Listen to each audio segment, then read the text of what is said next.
आदलिन उस नीचे वाले दरवाजे को खोलता है जहाँ पर उसकी बेटी थी और वो थोड़ी डरी डरी सी लग रही थी। देखो बेटा, घबराओ मत। तुम इन चारों भैया के साथ चले जाओ, ये तुम्हें वापस ले जाएंगे, ठीक है? मैं यहाँ अपने दोस्तों के साथ थोड़ा बात कर रहा हूँ, ठीक है? आदलिन वो अपनी बेटी को समझाते हुए कहता है और उसके सर को फैलाता है। लेकिन अगले ही पल नीचे से एक और आवाज़ आती है। ये आवाज़ कैसी थी? आदलिन वो नीचे देखते हुए कहता है, लेकिन अगले ही पल पीछे का दरवाजा वो लुटेरे तोड़ देते हैं। देखो गाइस, ये वीडियो मैं लेट रिकॉर्ड कर रहा हूँ क्योंकि बैकग्राउंड में बहुत ज़्यादा वॉइस आ रहा है, ठीक है? और मुझे नहीं पता कि मैं किस तरीके से बोल रहा हूँ, ठीक है? मैं फीलिंग डाल पा रहा हूँ या नहीं, मुझे नहीं पता, ठीक है? तो I am so sorry and जितना हो सके उतना मैं ट्राई करूँगा बेस्ट, ठीक है? जैसे ही वो लुटेरे दरवाज़ा खोलते हैं वो उस लड़की को देख लेते हैं। हाँ, मैं तो पहले ही पता था, तुम अपने साथ किसी न किसी को तो लाए हो आज। वो लुटेरा इतना कहता आगे बढ़ने लगता है। आदलिन वो तेजी से उस लुटेरे को एक लात मारता है, जाओ जल्दी। वो आदलिन उन चारों से कहता है, लेकिन चोर वो जाने वाला थोड़ी था। इससे पहले कि आदलिन, श्योर और बाकी सभी कोई भी कुछ भी कर पाते, वो लुटेरा जो आदलिन पे हमला कर रहा था, अगले ही पल उसके नीचे की जमीन से एक अजीब सा हाथ बाहर आता है और उसे पकड़ के सीधे अपने साथ बोट के नीचे ले जाता है। और उस आदमी की चीज वो थोड़ी बहुत निकली तो थी, लेकिन अगली सेकंड बंद हो गई थी।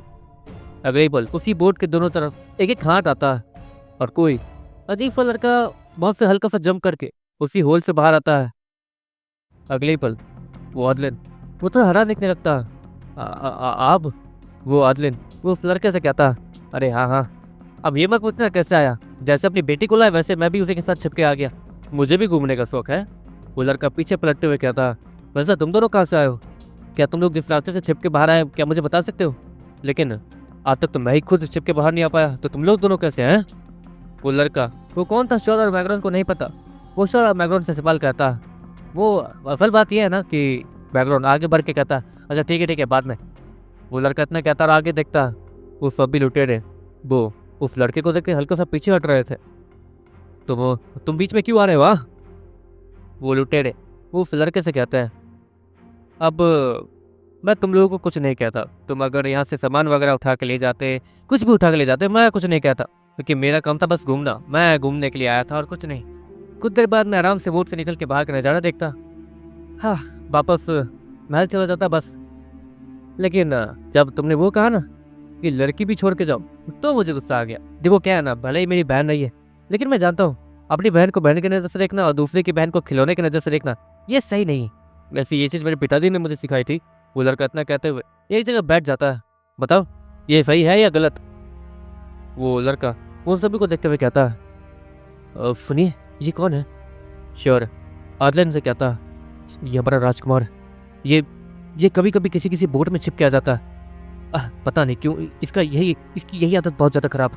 इसे बाहर घूमने का शौक है, लेकिन इसके पिताजी नहीं चाहते कि ये बाहर घूमे क्योंकि इसके बहुत सारे दुश्मन भी तो हैं। आदलिन वो श्योर से कहता, वैसे मैंने कुछ पूछा तुमसे, ये सही है या गलत? तुम लोगों ने जो अभी कहा इसमें तुम सही थे या गलत? जल्दी बताओ। अगर मैं तुम्हारे घर में घुस के तुम्हारी बहन को खिलौने की तरह इस्तेमाल करके फेंक दूँ तो तुम्हें कैसा लगेगा? वो राजकुमार उन सभी लुटेरों से कहता, और वो सारे लुटेरे एक दूसरे का चेहरा देखने लगते हैं। गलत होगा। वो सारे लुटेरे एक दूसरे को देखते हुए कहते हैं, और ये सब कुछ करने के बाद अगर तुम मेरा कुछ ना बिगाड़ पाओ तो? वो राजकुमार खड़ा होते हुए कहता, अरे मतलब अगर मैं तुम्हारी बहन के साथ गलत करूं तो फिर भी तुम मेरा कुछ ना बिगाड़ पाओ, तुम्हारे सामने से मैं हंसते ही खेलते जो मन वो करूं तो तुम्हें कैसा लगेगा? फिर से बोलो। वो राजकुमार फिर से उन्हें बोलने के लिए कहता और उन लुटेरों को गुस्सा आने लगता क्योंकि वो बार बार उनकी बहनों को बीच में घसीट रहा था। गुस्सा आ रहा है? चलो अब ये सोचो कि तुम इस चीज़ को सोच भी नहीं सकते हो और वो चीज़ तुम कर रहे थे दूसरों के साथ, तो तुम सही थे या गलत? वो राजकुमार उन सारे लुटेरों को कहता, गलत। वो एक लुटेरा वो अपना मुंह को हल्का सा फाइट करते हुए कहता है गुस्से में, वही तो, और ऐसे लोगों की इस दुनिया में कोई जगह ही नहीं है। इतना कहते हुए वो राजकुमार अपने हाथों को पूरी ताकत लगा के नीचे से ऊपर लाने लगता। ये अपने हाथों को नीचे से ऊपर क्यों ला रहा है? वो भी इतनी ताकत लगा के? हाथ तो ऊपर से नीचे इतनी आसानी से आ जा सकता है। श्योर है। वो आदलिन से कहता है, देखते जाओ। वो आदलिन वो श्योर से कहता है। वो राजकुमार पूरी ताकत लगा रहा था, उसके हाथों पे एक अजीब सी फोर्स वो अप्लाई हो रही थी, जैसे कि वो किसी चीज़ को नीचे से ऊपर खींच रहा हो, लेकिन उसके हाथों में तो कुछ भी नहीं था। श्योर वो उस राजकुमार को देखते रहता। अगले ही पल पानी के नीचे एक अजीब सी हलचल होती है, जो कि थोड़ी सी अजीब सी आवाज़ थी। अगले पल वो लुटेरे वो अपने बोट की तरफ देखते हैं, जहाँ पर एक बड़ा सा सी मॉन्स्टर बाहर आकर उनके बोट को खा चुका था। अगले ही पल वो लुटेरे वो कुछ नोटिस करते हैं। देखो तुम्हारी बात हम समझ के आज के बाद ऐसा नहीं करेंगे, वो लुटेरे वो अपने हाथ को आए करते हुए कहते हैं। और बदले में वो राजकुमार उस लड़की के पास जाता, आदलिन के बेटी के पास उसे बाहर निकालता, जो कि एक व्हीलचेयर पर बैठी हुई थी, एक लकड़ी के बने हुए कमाल की व्हीलचेयर पे। वो उसे हल्का सा गले लगाता और उसके गालों को फैलाता और कुछ सोचने लगता, अगर मैं यहाँ नहीं होता तो उनके साथ क्या होता। वो राजकुमार उन लुटेरों से कहता, अब वो लुटेरे कुछ बोल ही नहीं पाते हैं। आपका वो लुटेरे कुछ गलत कांड करने के ही फिराक में थे। अगर नहीं, पर उस राजकुमार की आंखें वो नीली रंग से चमकने लगती है और देखते ही देखते पानी से बहुत छोटी छोटी मछलियाँ, जो कि बहुत ज़्यादा डरावनी लग रही थी और सच में खूंखार थी, बड़े बड़े दांतों वाली थी, वो तेजी से उन लुटेरों के ऊपर कूदना शुरू कर देते हैं। और वो छोटी छोटी मछलियाँ देखने में किसी पिराना टाइप लग रही थी, मतलब ये पिराना के पूर्वज है। श्योर उन पिराना जैसी दिखने वाली मछली को देखते हुए कहता, वैसे तो शौर्य ने पहचान नहीं पाता, लेकिन बहुत सारे स्पीसीज के पूर्वजों को शौर्य ने देख लिया था। श्योर वो राजकुमार को देखता, पीछे में उन सभी लोगों की मौत वो बहुत ज़्यादा दर्दनाक हो रही थी। देखो, वैसे मैंने तुमसे प्रॉमिस किया था कि मैं तुम्हें ठीक करूँगा, लेकिन लगता है वो प्रॉमिस पूरा करने में भी मुझे थोड़ा समय लगेगा, क्योंकि कोई ऐसा फॉरेस्ट जहाँ पर हीलिंग एलिमेंट का कोई बॉफ हो या फिर कुछ ऐसा, या फिर कोई हीलिंग एलिमेंट वाला बीज वो हमें मिल ही नहीं रहा है। नहीं हमारे वैद्य कुछ कर पा रहे हैं, इसलिए थोड़ा समय तो लगेगा बहना। वो राजकुमार उस छोटे लड़के के गाल को फैलाते हुए कहता, वैसे आप लोगों का काम हो गया क्या। वो राजकुमार वो उस आदलिन से कहता, नहीं बस होने वाला है। वो आदलिन इतना कहते हुए आगे चला जाता और देखते देखते उन दोनों छोटे ग्रीन टेंटिकल्स वाले बीस्तों को ऊपर ले आता है मारकर, और उसमें से एक बॉडी वो श्योर को देने लगता है। अरे नहीं नहीं, ये तो महंगा आता है, आपने कहा था। श्योर वो उस आदलन से कहता, अरे नहीं नहीं कोई बात नहीं, रख लो, मुझे नहीं चाहिए ये, वैसे भी मेरे लिए जो इम्पोर्टेंट था वो बच चुका है। आदलिन वो अपनी बेटी की तरफ देखते हुए कहता, अरे तुम लोग इस बॉडी का क्या करोगे। वो राजकुमार वो कुछ अजीब सा चीज़ खाते हुए कहता और उस चीज़ को श्योर की तरफ फेंकते हुए कहता, ताकि श्योर भी उसे खाए और एंजॉय करे।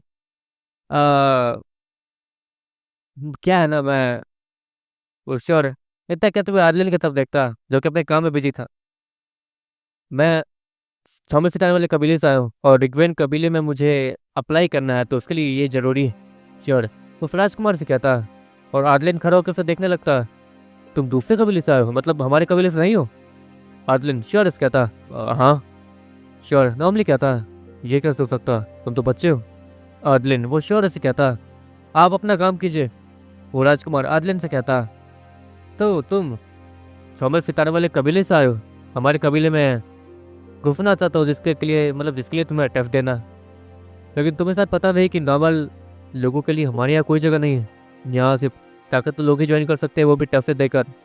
वो भी 3 तरीके के टेस्ट होते हैं, अगर तुम्हें पता हो तो क्या उस टेस्ट को दे पाओगे। वो राजकुमार शारिस कहता, पहला टेस्ट मैं पास कर चुका हूँ और ये दूसरा टेस्ट था। मुझे ब्लड विन लेवल 8 वाले की बॉडी चाहिए थी और कुछ नहीं। श्योर उस बॉडी को उठाते हुए कहता, अगले ही पल उस बॉडी को बड़ी एक अजीब सी चीज़ आके लगती है, जो कि इस पूरे बॉडी को तबाह कर रख देती है। और श्योर वो तुरंत ही पीछे हटता, तेजी तो है तुम में, लेकिन ये बॉडी तुमने हासिल थोड़ी की है। वो राजकुमार श्योर से कहता, अच्छा वैसे अगर 6 सितार वाले कबीले से आए होगे तो इवॉल्व करके आए होगे, मतलब ताकत भी होगी और निरोकोर भी, क्यों।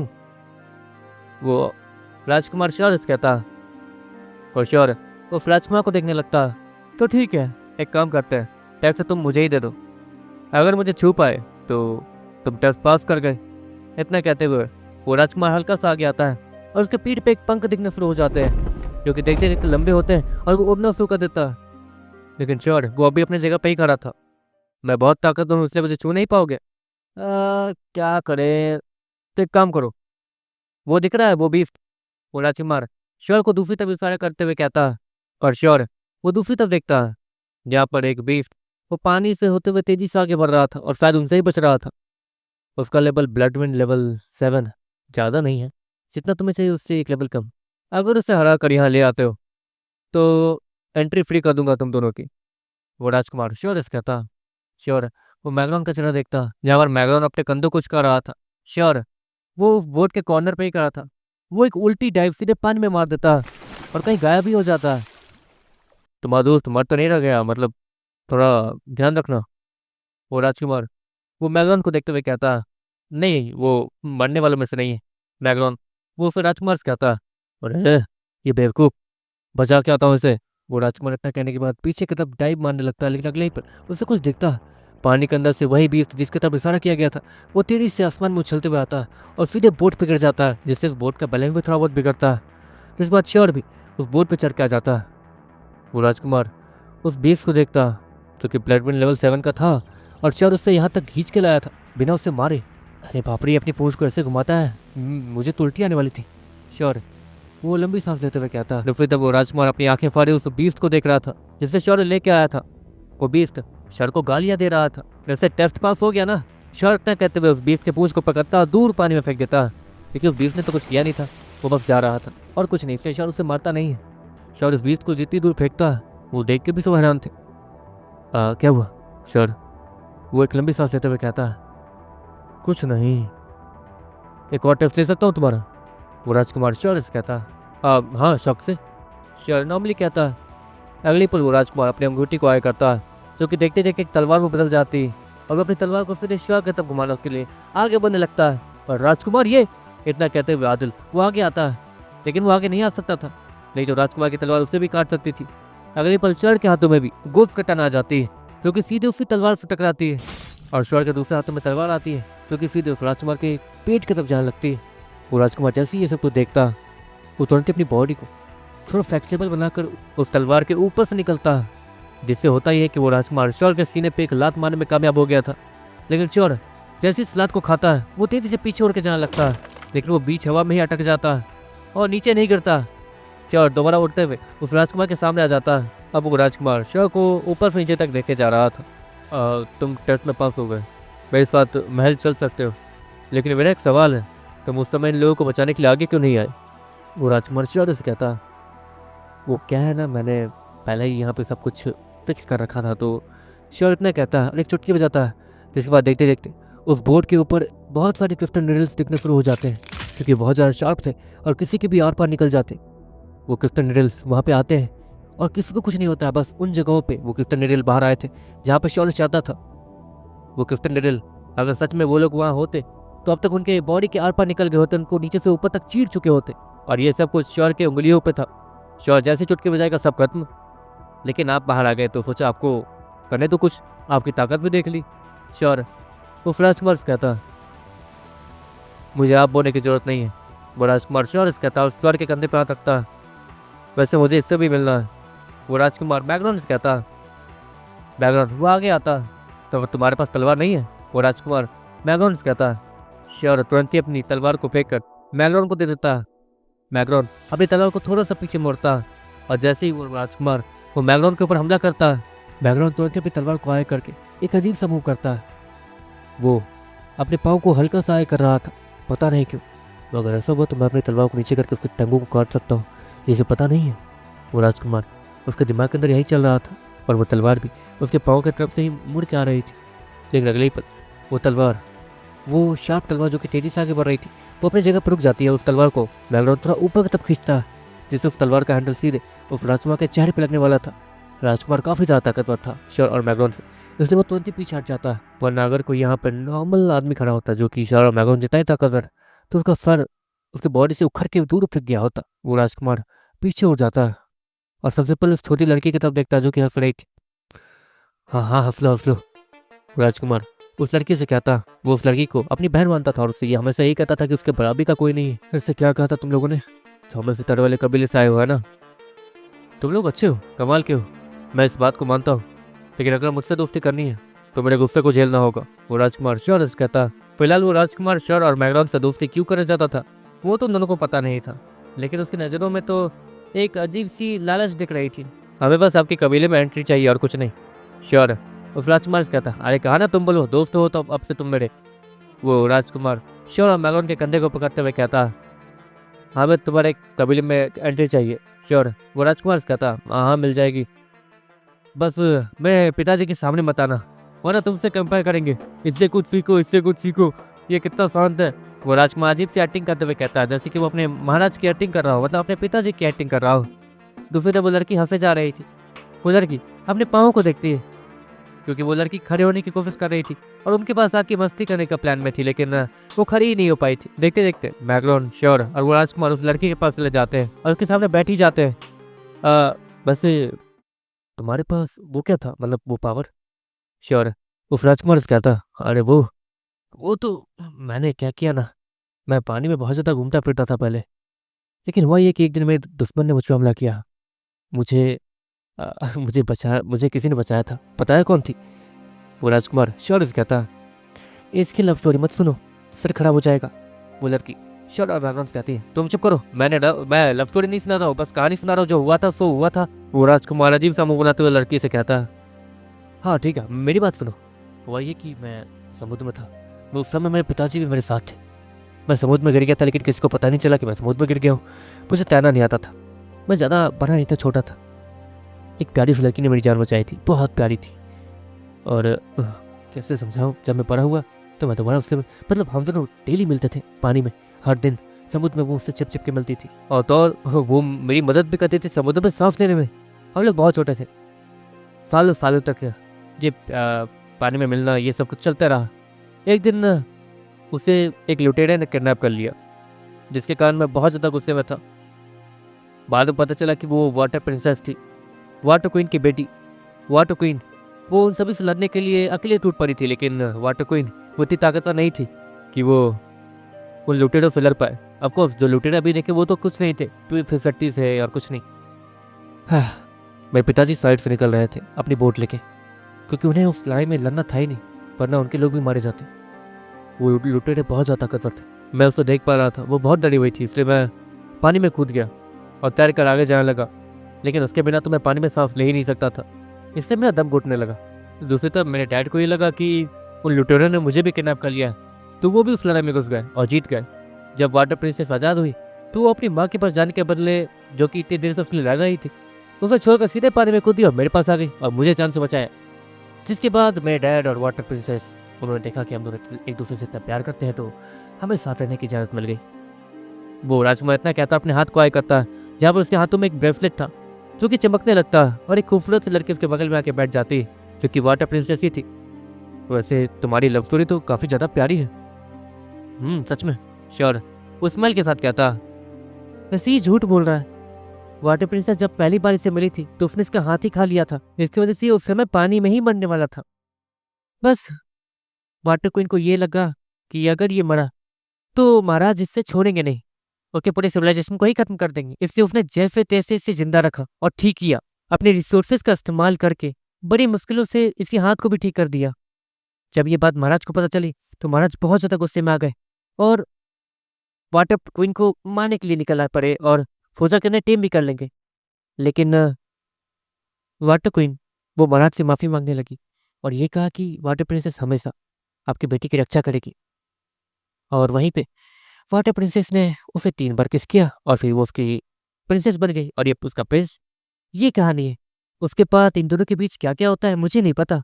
ये दोनों एक दूसरे से प्यार तो करने लगे, लेकिन अपनी लव स्टोरी को ही चेंज कर दिया। बहुत अजीबोगरीब लव स्टोरी सुनाते हैं ये। वो अपाहिज लड़की, वो राजकुमार और उस वाटर प्रिंसेस की तरफ देखते हुए कहता है, और वो दोनों मुंह बनाकर उसे देखने लगते हैं। तुम जलती होने से कि ये तुम्हारी तुमसे ज्यादा सुंदर है?